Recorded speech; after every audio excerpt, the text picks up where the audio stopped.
अस्सलामुअलैकुम जी, कैसे हैं आप? पहला काम जो खाने के हवाले से था वो कल हम आपको बता चुके हैं। उम्मीद है कि आपने उस पे कुछ ना कुछ सोचा होगा और बहुत से दोस्तों ने उस पे अमल करना भी शुरू कर दिया होगा। आप बात करते हैं उससे भी अहम मौजू पे बात, और वो है हमारी आज की सेकंड टिप।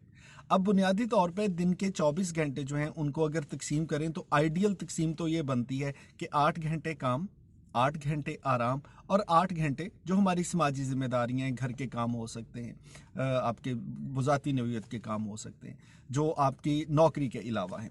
लेकिन हमारा सबका बैलेंस इतना बिगड़ गया कि हम सबके पास वक्त नहीं है।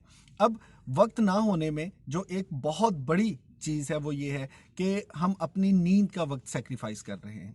हम में से मेजॉरिटी जितने भी लोग हैं उनकी नींद ही पूरी नहीं होती। सुबह सुबह उठते हैं और सुबह उठते ही एक तो घर वालों को बार बार आपको जगाना पड़ता है कि उठ जाएं, स्कूल कॉलेज से देर हो जाएगी, काम पे जाना है देर हो जाएगी, दुकान पे जाना है देर हो जाएगी, और आप उठते ही खुद को थका हुआ महसूस करते हैं। अब इसकी बहुत बड़ी वजह यह है कि दिन भर के काम के बाद हम सब समझते हैं कि भाई शाम को जब हमने काम ख़त्म कर लिए अब हमारा अपना ये पर्सनल टाइम शुरू हो गया। और कमोबेश हर बंदा जो है वो शाम को या तो टीवी के सामने बैठ जाएगा, कंप्यूटर लैपटॉप ऑन कर लेगा, और अगर ये दोनों काम नहीं करते तो जो आखिरी काम है कि अपने मोबाइल को सामने रखा और ऐसे ही स्क्रॉल करना शुरू कर दिया। अब हमें लगता है कि ये वो वक्त है जो कि हमारा अपना ज़ाती बड़ा कीमती वक्त है, दिन भर की मेहनत के बाद हमने अपने लिए वक्त निकाला है। अब बुनियादी तौर पे वो जो अपने लिए हम ये वक्त निकालते हैं वही हमारे लिए बर्बादी और सेहत की खराबी लेके आता है। हम सब का एक अल्लाह ताला ने जिस्म में एक ऐसा मैकेनिक क्लॉक रखा हुआ है कि बॉडी क्लॉक हमें जैसे ही अंधेरा होता है तो रात आराम करने के लिए है। अब हम 8 बजे, 8:30, 9 बजे, 10 बजे जो भी आपका वक्त है सोने का, जब बिस्तर पर लेटते हैं तो मोबाइल खोल के सामने रखते हैं, फिर तरह तरह के मैसेजेस हैं, वीडियोस हैं। अब उसमें कोई ऐसा पैगाम नहीं होता कि जी दिन भर कुछ कॉल्स रह गई उनका जवाब देना है, किसी ने कोई ज़रूरी बात पूछी वो बतानी है, बल्कि हम सिर्फ वो घंटा 1.5 घंटा एक मोबाइल फ़ोन की नज़र करते हैं और हमें लगता है कि हम इससे रिलैक्स होते हैं। हालांकि यही वो वक्त है जो हमारे जहन को शदीद थकावट का शिकार कर देता है। अब होता कुछ यूं है कि वो आधा घंटा, घंटा 1.5 घंटा जितना वक्त आप मोबाइल को रात सोने से पहले देते हैं, उसके बाद आपने जैसे ही मोबाइल रखा अब आपका जी चाहता है कि सो जाएं। लेकिन इतनी रोशनी देखने के बाद आपके दिमाग ने ये प्रोसेस कर लिया कि अभी आपको जागना है, अभी आपको काम करना है। और फिर ये वो वक्त आता है कि जिसमें लोग कहते हैं जी कि करवटें बदलते रहे, नींद नहीं आई।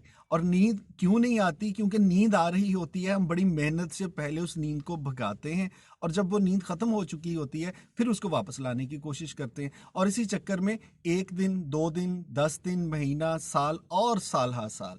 अब इस सारी बुरी आदत का नुकसान ये होता है कि हमारे मूड, हमारे मिजाज, हमारी तबीयत, हमारी सेहत, सब कुछ जो है वो नेगेटिव होना शुरू हो जाता है। जो second tip of the day है वो ये है कि आपने एक टाइम डिसाइड करना है कि आपने दिन में इतने घंटे काम कर लिया, ये ज़रूरी आपकी रिस्पॉन्सिबिलिटीज़ थी, ख़त्म होगी। अब इतने बजे आपने सोना है और सोने से पहले 1 घंटा पहले आपने मोबाइल इस्तेमाल नहीं करना। ज़रूरी कॉल आई सुन ली, ज़रूरी मैसेज था जवाब दे दिया, सोशल मीडिया या किसी एप्लीकेशन या किसी जगह पे आपने वक्त बर्बाद नहीं करना, और आपने 8 घंटे की नींद पूरी करनी है। अब इसका पहला फ़ायदा पता क्या होगा? जिस दिन आप 8 घंटे की नींद पूरी करना शुरू कर देंगे, आप सुबह कोई आपको नहीं जगाएगा, आपकी खुद ही आंख खुलेगी। क्यों? क्योंकि वो जिस्मानी तौर पे नींद पूरी हो चुकी है, दिमाग ने अपना काम जितना रिपेयर वर्क था मुकम्मल कर लिया। अब आप उठेंगे फ्रेश, और वो फ्रेशनेस जो है वो आपका पहला रिवॉर्ड होगा आज की इस मौजूदा सदी में, आज के दिन में, कि जिसमें ज़िंदगी इतनी गहमा गहमी में फंस गई। लेकिन जब आप अपनी नींद पूरी करके सुबह हशाश बेशाश उठेंगे, then you would have a feeling कि हाँ, ये वो तब्दीली है ज़िंदगी में जो कि आप इतने सालों से ढूंढ रहे थे और ये आपके अपने हाथ में थी। So that is the second tip of the day.